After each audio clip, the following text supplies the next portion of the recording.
Hi everybody, it's Heidi from mindfulme.org, and Aloha Friday. I wanted to share a video today that's somewhat related to the one I did a couple of weeks ago about anxiety in kids. But this one has to deal more specifically with worry. And I want to kind of break down worry today and help parents, teachers, whomever's watching really understand it on a deeper level so that you can provide some tools and resources for the kids that you know and love. And so, like anxiety, worry is very much related to our thoughts and our feelings. And I like to think of worry as a thought. Anxiety is the feeling then that we feel because of that worried thought. And then what comes of that is generally behavior or action based on those thoughts and feelings. And we are experiencing an insane epidemic when it comes to anxiety in kids and adults. 20% of Americans will experience anxiety in their lives, some sort of anxiety that's actually persistent and causes social and emotional issues, which then typically manifests into something physical in the body, like ulcers or reduced immune response. So oftentimes, you'll be susceptible to different bugs or colds. It can cause insomnia, which, makes it really hard to sleep at night or even to fall asleep. So we want to be able to reduce the worry. But what I want people to do first is really to check in and ask, is it useful? Does it serve a purpose?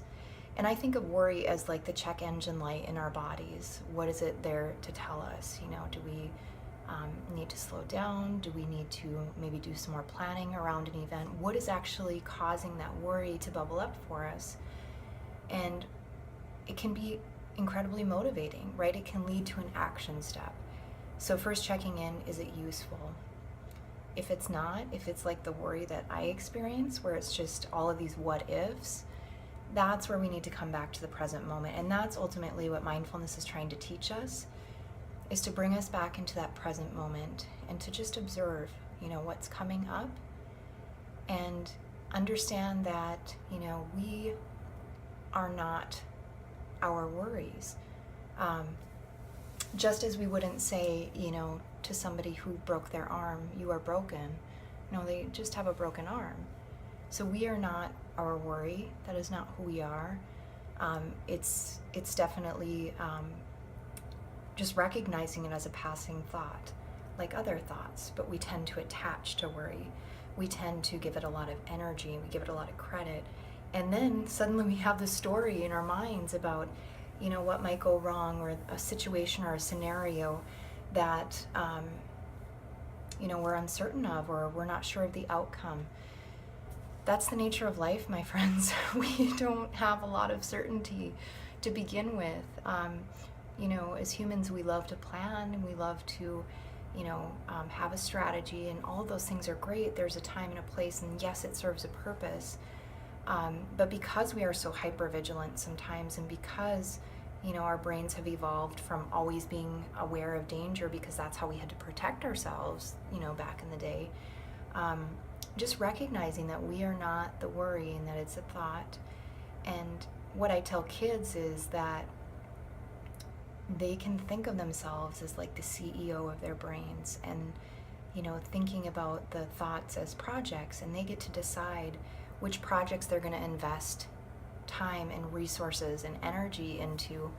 And I always share with them that our brains are 2% of our bodies, yet use 20% of the energy. And so it's busy, right? But where are you investing your time and energy and resources? And so, we can't just say, don't worry.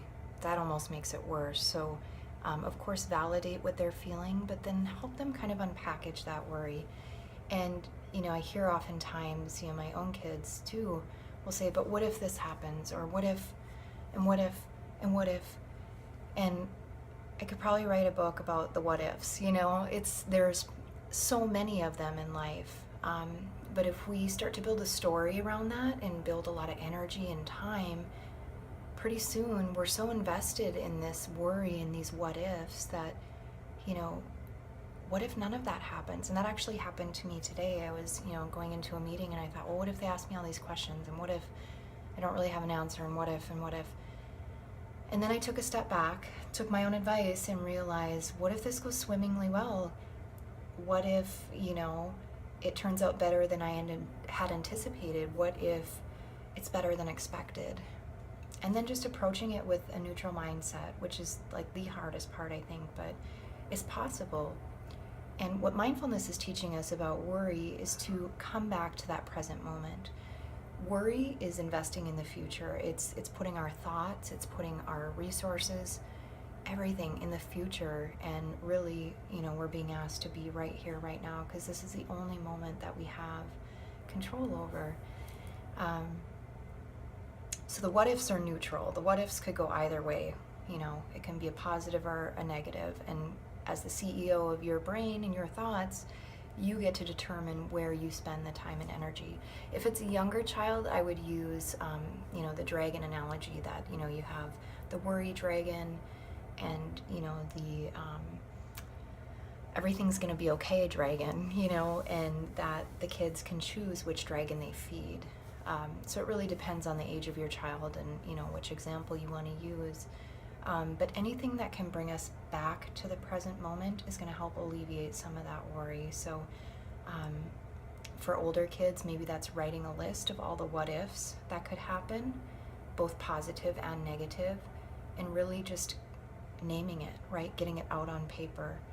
And then, taking steps to spend more of our time mentally investing in all of the good that could happen. Or is there anything that I need to do to ensure that these things happen? Because there is some accountability there, especially, for older kids. Or buddy breathing, that's another tool I love. And that's why I use a lot of breath work with the kids that I work with, is because you can use it anytime, anywhere. And it's free, it's beautiful. But take a stuffed animal and have your child lay down, and that's their buddy, and their buddy gets to breathe with them. So as the breath gets deeper and they become more relaxed, they'll see that buddy rise and fall with their belly. And any type of activity that you can use that they might love to kind of bring them back to the present moment can be extremely beneficial. So I hope this is of service. I hope it's of benefit. Let me know if you have any questions. Heidi at mindfulme.org.